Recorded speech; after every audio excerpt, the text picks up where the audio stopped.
You're watching UATV English. We broadcast from the heart of Europe, Ukraine's on air. My name is Anna Nichenko. Hello and welcome. The frozen Russian assets, US aid to Ukraine and the future of NATO we will discuss today. So, the Group of Seven and the European Union are discussing a plan to use more than $250 billion in frozen Russian central bank assets as collateral to help fund Ukraine's restoration, according to people familiar with the matter.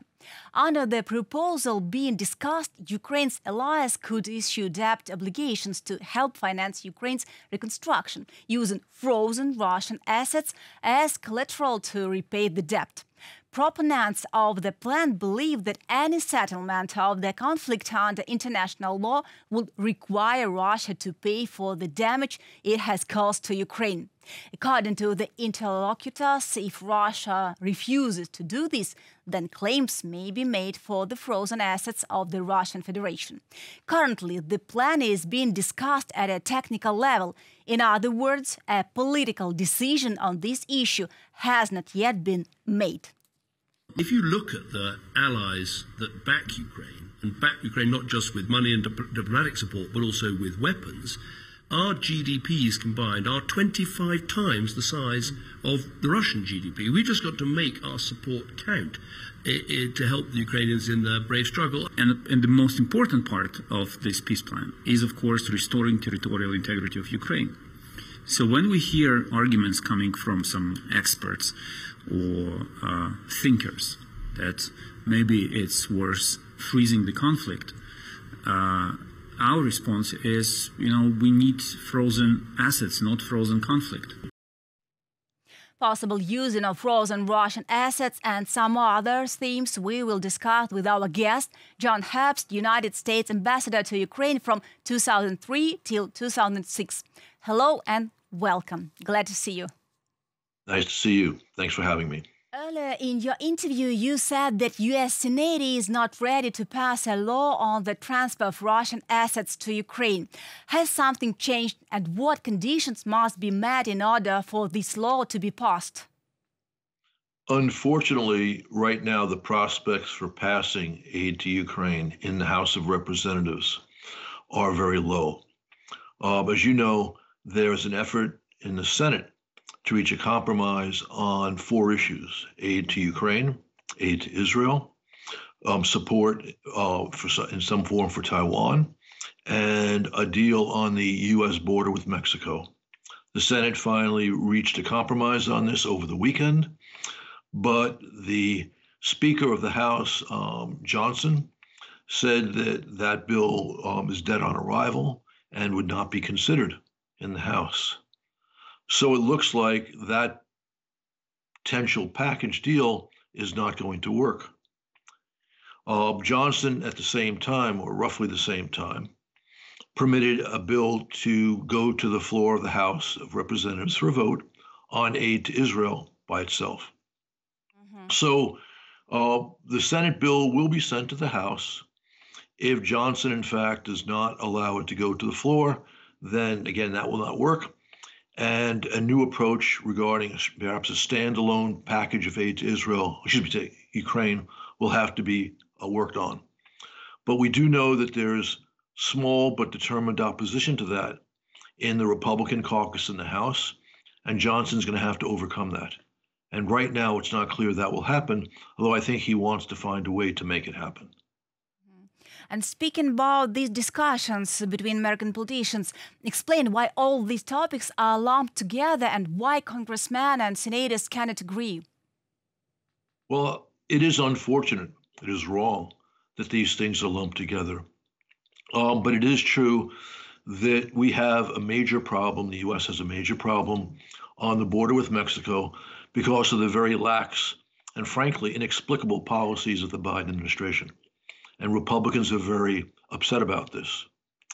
There's also a small contingent of Republicans who have no clue about America's national security interests, who for some, again, separate, inexplicable reason, are against American aid to Ukraine, which is very much in American interests. And to try and deal with them, the idea was conceived to provide a package that deals with both the border and aid to Ukraine. But apparently the package that's come together doesn't fit that need, and it looks like it's not going to succeed. But that's why you've had the coupling of these very different issues. And what can Ukraine do so that this decision is passed faster? I mean, does something depend on us now? Well, I think Ukraine has responded smartly and energetically to this problem. You've had many senior Ukrainians come to the United States or speak to their counterparts in the United States, starting with President Zelensky and his top aide Yermak, but also many members of the Rada, and I met with some of them last week. They've been speaking in Capitol Hill. They've been speaking on public television, on television in the United States, explaining how desperate Ukraine's situation is and how Ukraine needs that aid. And I think they have persuaded some people.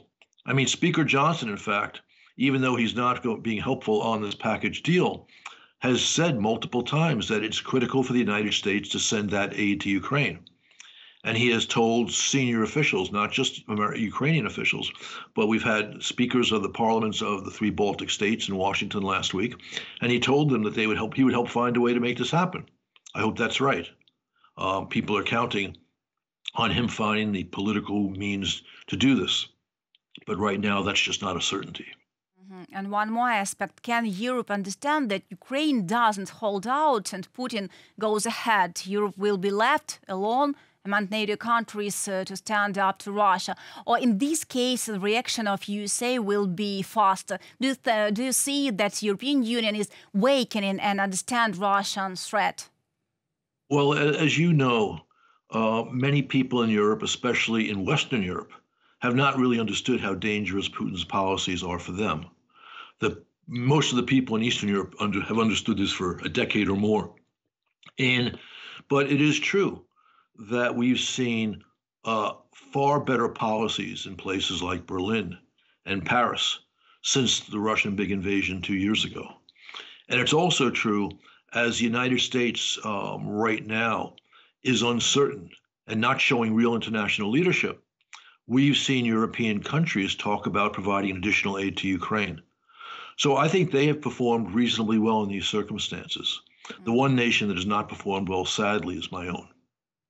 You know, nowadays there are more and more talks about the Third World War. Do you think it has already started, and how did it happen that the world community couldn't stop it? There's not a Third World War, but there's no question that for at least 15, or you can just go back 17 or more years, Putin has been pursuing an aggressive policy designed to undermine in a serious way American and Western interests, security interests, but also our prosperity. And only over the last several years have many people in the West, statespeople and others, come to recognize this. But unfortunately, right now in Washington, not enough people understand it, or more specifically, you have a small group of people in the Republican Party who don't have a clue about this. It's also true, though, when you talk about World War III, that while the Biden administration has pursued what I call an adequate policy since Moscow's big invasion, it has not pursued a strong policy of giving Ukraine all it needs to win on the battlefield. And the reason for that is that the administration has been intimidated by Putin's nuclear threats or threats of World War III. And that is not smart behavior. That is not behavior you expect from a superpower. And NATO's large-scale Steadfast Defender 2024 trainings began. It will last until May 2024. Isn't this a preparation for the Third World War? Your thoughts? Look, the Romans famously said 2,000 years ago, if you want peace, prepare for war. So I don't have any doubt that the preparations we're seeing now in NATO to deter further Russian aggression is a step away from war. If, as a result of a failure of American leadership and an end to American aid, which I'm not predicting, but it's sad to say it's a possibility, a real possibility. If, as a result of that, Putin were to win in Ukraine the chances of him taking his war machine into NATO countries, especially the Baltic states, is pretty high. And so we need to protect against that contingency. But the smartest way to prevent that, to deter that, is to make sure Putin loses in Ukraine. Very important things. Jens Stoltenberg recently said that Ukraine will be invited to become a full member of NATO, but will it happen, how you think, will it happen at a certain stage? Could this stage happen, for example, during the NATO Washington summit? I am pessimistic on this question. I think that NATO did not take the necessary step to embrace Ukraine at the Vilnius summit last summer. I was there as an observer, and many of us were deeply disappointed. And as you know, Ukraine was disappointed, and at least a dozen NATO allies were disappointed. And it didn't happen in Vilnius because of timid American leadership, timid Berlin leadership. And sadly, I think we see the same factors looking forward to the Washington summit this summer. With a group of almost 50 former senior officials, ambassadors, generals, we initiated a proposal to offer Ukraine at the NATO summit this year what's called an invitation to membership accession talks. Sadly, the administration thought that was too bold, and at this point has no interest in that. I do believe a proposal along the lines that we put forward could be achieved at this NATO summit if strongly backed not just by Ukraine, but by that same group of 12 or more NATO allies who pushed hard in Vilnius for embracing Ukraine. Mm-hmm. And speaking about NATO summit, does Ukraine remain among the most important topics? Had the possible aggression on the eastern flank already become more urgent? For people who understand geopolitics, this is the most important issue of the day. It is true that Russia is not a full, you might say, peer competitor to the United States because it doesn't have a real economy. It has a third-rate economy based on raw materials. But there is a peer competitor to the United States, China, which also is aggressive, although not as aggressive and risk-taking as Putin's Russia. And were American weakness lead to a Putin victory in Ukraine, one, we would have to fear Putin aggression against our NATO allies. But two, we would have to fear Chinese aggression against Taiwan.